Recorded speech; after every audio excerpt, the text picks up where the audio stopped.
Oke, selamat sore teman-teman. Selamat sore. Selamat sore. Terima kasih atas waktunya untuk sore hari ini. Maaf menyita waktu sebentar. Saya ingin berbagi tentang materi budaya positif di sekolah. Tentunya kita akan sama-sama belajar bagaimana menerapkan budaya positif di sekolah. Untuk itu, saya akan share screen. Izin share screen.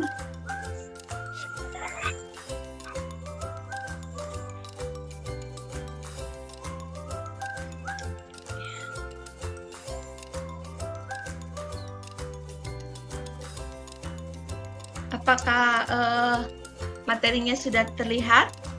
Sudah. Oke teman-teman, di sini merupakan tugas dari aksi nyata 1.4 A.10 yaitu budaya positif.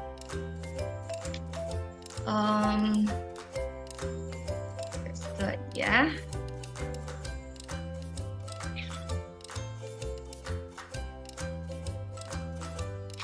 Terlebih dahulu, perkenalkan saya Triwayuni, SE SPD CGP Angkatan 4 Kota Denpasar. Materi sosialisasi penerapan budaya positif pada siswa di TK Saiprema Pemara, diantaranya yaitu perubahan paradigma, konsep disiplin positif dan motivasi, keyakinan kelas, pemenuhan kebutuhan dasar, 5 posisi kontrol, segitiga restitusi. Ini yang kita harus terapkan untuk menciptakan budaya positif di sekolah. Pertama, perubahan paradigma. Untuk membangun budaya positif, sekolah perlu menyediakan lingkungan yang positif, aman dan nyaman agar murid-murid mampu berpikir, bertindak, dan mencipta dengan mereka mandiri dan bertanggung jawab.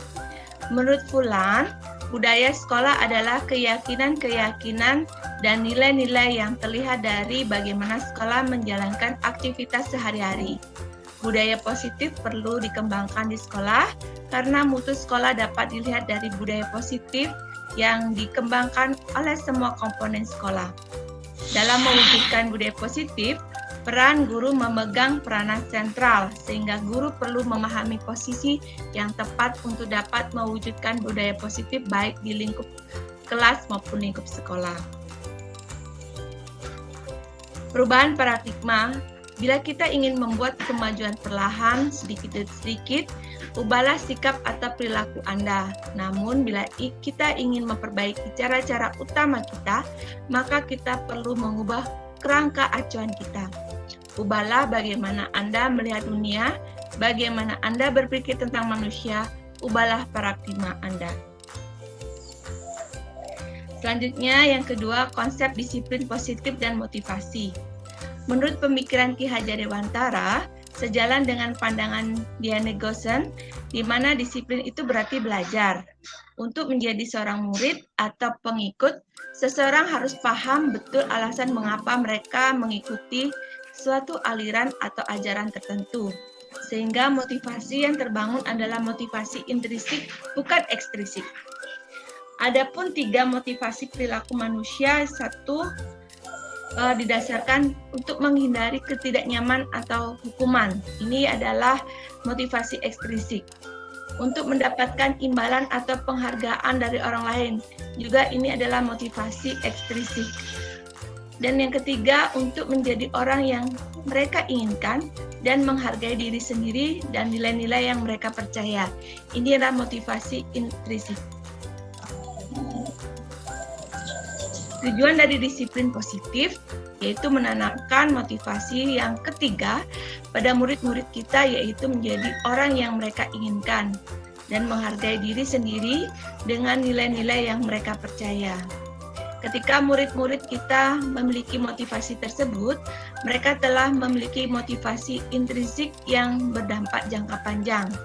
Motivasi yang tidak akan terpengaruh pada adanya hukuman ataupun hadiah. mereka akan tetap berperilaku baik dan berlandaskan nilai-nilai kebajikan karena mereka ingin menjadi orang yang menjunjung tinggi nilai-nilai yang mereka hargai. Selanjutnya yaitu membuat keyakinan kelas. Setiap tindakan atau perilaku yang kita lakukan di dalam kelas dapat menentukan terciptanya sebuah lingkungan positif, di mana perilaku warga kelas tersebut menjadi kebiasaan yang akhirnya membentuk sebuah budaya positif. Untuk terbentuknya budaya positif, pertama-tama perlu diciptakan dan disepakati keyakinan-keyakinan atau prinsip-prinsip dasar bersama di antaranya para warga kelas. Keyakinan menurut Goosen yaitu suatu keyakinan akan lebih memotivasi seseorang dari dalam atau memotivasi secara intrinsik. Seseorang akan lebih tergerak dari dalam atau memotivasi secara intrinsik. Seseorang akan lebih tergerak dan bersemangat untuk menjalankan keyakinannya daripada hanya sekedar mengikuti serangkaian peraturan. Murid-murid pun demikian, mereka perlu mendengarkan dan mendalami tentang suatu keyakinan daripada hanya mendengarkan peraturan-peraturan yang mengatur mereka harus berlaku begini atau begitu. Mungkin kita sudah praktekkan bahwa peraturan itu menjadi suatu keyakinan. Misalkan ketika orang menyadari kita diwajibkan memakai masker, pertama itu adalah peraturan, tetapi kita yakin dengan memakai masker adalah untuk menjaga kita dari penyakit, menjaga kesehatan kita. Makanya merubah peraturan menjadi suatu keyakinan. Yang keempat, pemenuhan kebutuhan dasar. Di sini seluruh tindakan manusia memiliki tujuan tertentu. Semua yang kita lakukan adalah usaha kita untuk mendapatkan apa yang kita inginkan. Sebetulnya saat itu kita sedang memenuhi satu atau lebih dari satu kebutuhan dasar kita. Ada 5 kebutuhan dasar manusia, yaitu kebutuhan bertahan hidup, cinta dan kasih sayang, penguasaan, kesenangan, dan kebebasan. Mungkin kita harus bisa memahami kebutuhan anak didik kita, mana yang kebutuhan cinta dan kasih sayang biasanya dia mencari perhatian guru. Mungkin kita bisa lagi nanti. Kemudian ada 5 posisi kontrol. Ada 5 posisi kontrol yang diterapkan seorang guru, orang tua, ataupun atasan dalam melakukan kontrol, yaitu 1, penghukum. Biasanya kalimatnya adalah patuhi aturan saya, atau awas, kamu selalu salah, pasti selalu terakhir selesai. Kemudian kedua yaitu membuat orang merasa bersalah. Biasanya kalimat yang digunakan adalah, Ibu sangat kecewa sekali dengan kamu. Berapa kali Bapak harus memberitahu kamu ya? Gimana coba kalau orang tua kamu berbuat begini, berbuat begini. Biasanya kita tanpa sadar mengucapkan itu kepada murid. Kemudian kita menjadi teman. Di sini posisinya kita menjadi teman atau sahabat dari murid kita. Biasanya kalimat yang ada yaitu, ayo bantulah demi Bapak ya. Ya sudah, kali ini tidak apa-apa, nanti Ibu bantu bereskan. Ayo ingat, dengan bantuan Bapak selama ini. Kemudian yang keempat, monitor atau pemantau. Kalimat-kalimat yang biasanya digunakan ketika posisi kita menjadi monitor atau pemantau adalah, peraturannya apa? Apa yang telah kamu lakukan? Sanksi atau konsepnya apa? Dan yang terakhir adalah menjadi manajer. Biasanya kalimat yang kita lakukan, yang kita berikan kepada murid kita adalah apa yang kita yakini. Kembali ke keyakinan kelas. Keyakinan kelas itu adalah kesepakatan yang kita buat bersama anak-anak. Apa kamu meyakininya? Jika kamu meyakininya, apakah kamu bersedia memperbaikinya? Apa rencana kamu untuk memperbaiki hal ini? Nah, kemudian yang keenam, segitiga restitusi. Restitusi adalah proses menciptakan kondisi bagi murid untuk memperbaiki kesalahan mereka, sehingga mereka bisa kembali pada kelompok mereka dengan karakter yang lebih kuat. Restitusi membantu murid menjadi lebih memiliki tujuan, disiplin positif, dan memulihkan dirinya setelah berbuat salah. Ada 10 restitusi, diantaranya yaitu restitusi bukan untuk menebus kesalahan, namun untuk belajar dari kesalahan. Restitusi memperbaiki hubungan. Restitusi adalah tawaran bukan paksaan. Restitusi menuntun untuk melihat ke dalam diri. Restitusi mencari kebutuhan dasar yang mendasari tindakan. Restitusi diri adalah cara yang paling baik. Restitusi fokus pada karakter bukan tindakan. Restitusi menguatkan. Restitusi fokus pada solusi. Serta restitusi mengembalikan murid yang berbuat salah pada kelompoknya. Dosen telah merancang sebuah tahapan untuk memudahkan orang tua dan guru dalam melakukan proses untuk menyiapkan anaknya untuk melakukan restitusi. Perlu membuat 3 tahapan yang dikenal dengan segitiga restitusi. Di antaranya, melakukan langkah-langkah menstabilkan identitas, yaitu dari kontrolnya kita semua akan melakukan hal yang terbaik. Kemudian validasi tindakan yang salah. Semua perilaku memiliki alasan. Ketiga, menanyakan keyakinan. Kita semua memiliki motivasi internal. Semua proses ini meliputi 3 tahap dan setiap tahapnya berdasarkan prinsip penting dari teori kontrol. Mungkin kemarin saya bisa sharing dengan kasus yang saya dapatkan, yaitu ketika anak mengganggu temannya sampai menangis dan tidak mau mendengarkan ibu guru, kemudian saya melakukan panggilan kepada anak tersebut dan melakukan pendekatan dengan beberapa pertanyaan. Di antaranya, kamu tahu bu guru panggil kamu kenapa? Terus dia jawab iya, dia tahu. Kemudian saya kasih masuk bahwa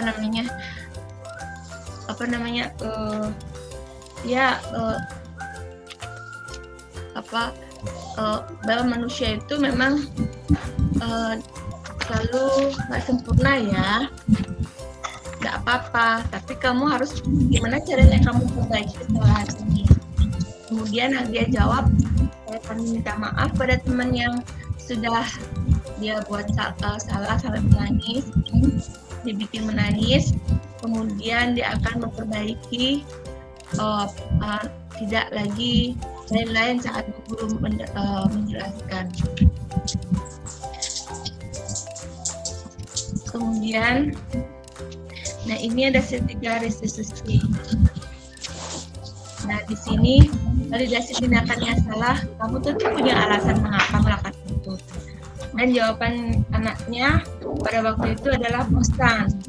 Jadi dia berusaha untuk mengalihkan kebosanan dengan mengganggu temannya. Jadi kita juga menanyakan keyakinan apa yang telah kita sepakati. Dia bisa jawab anak tersebut dengan tidak boleh mengganggu teman, memperhatikan ibu guru. Kita kembalikan kesepakatan atau keyakinan di awal.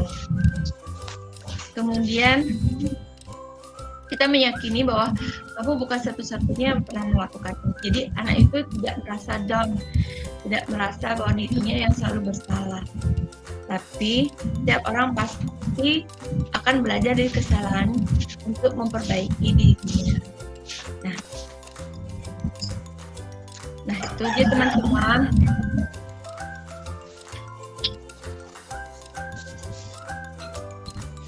Nah itu teman-teman yang bisa saya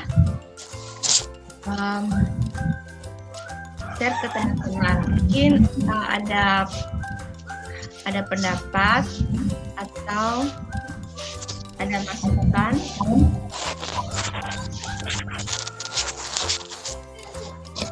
Mungkin dari Pak Wayan. Terima kasih atas waktunya Ibu.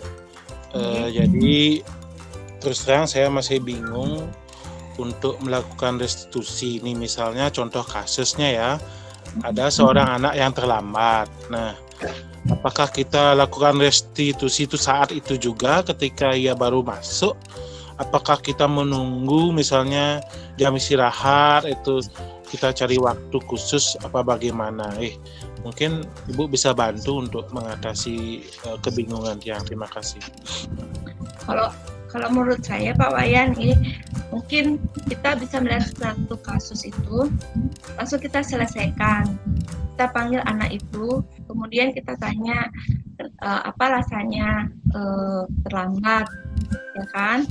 Kemudian kita kembalikan lagi ke keyakinannya, di mana peraturannya. Terus apakah, dan kita posisinya jadi manajer, apakah kita akan kita tanya kembali kepada anak itu gimana caranya biar tidak terlambat. Mungkin kita posisinya sebagai guru yang tidak langsung istilahnya menyalahkan dia gitu. Jadi kita mencari apa sih titik permasalahannya dan kita bisa memberi masukan kepada dia. Jadi dia juga tidak merasa dirinya merasa bersalah seperti itu. Itu sih Pak Wayan dari saya. Nika udah Bu.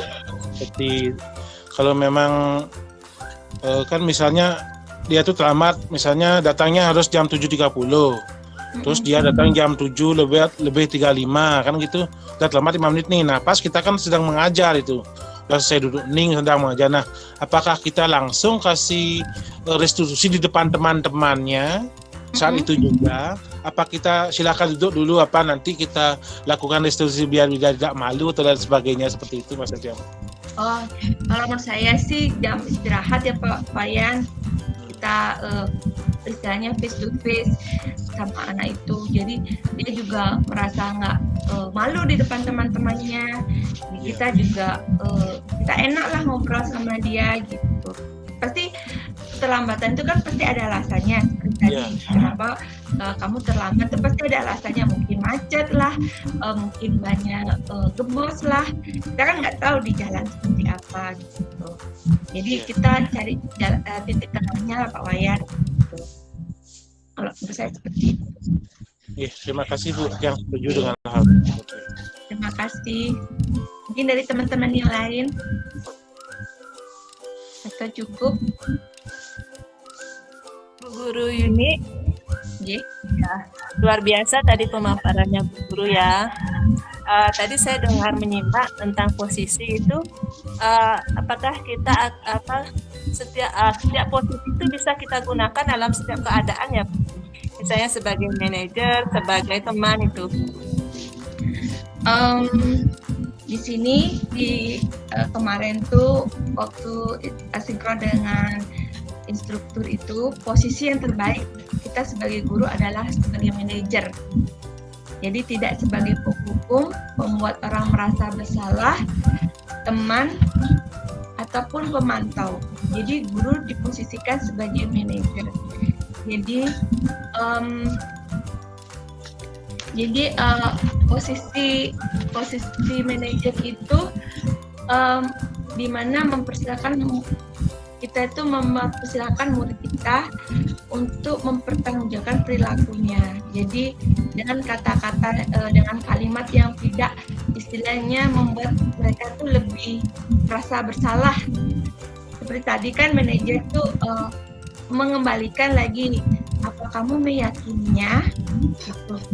Terus rencanamu ke depannya kayak gimana untuk memperbaiki kesalahanmu. Jadi anak itu diajak komunikasi.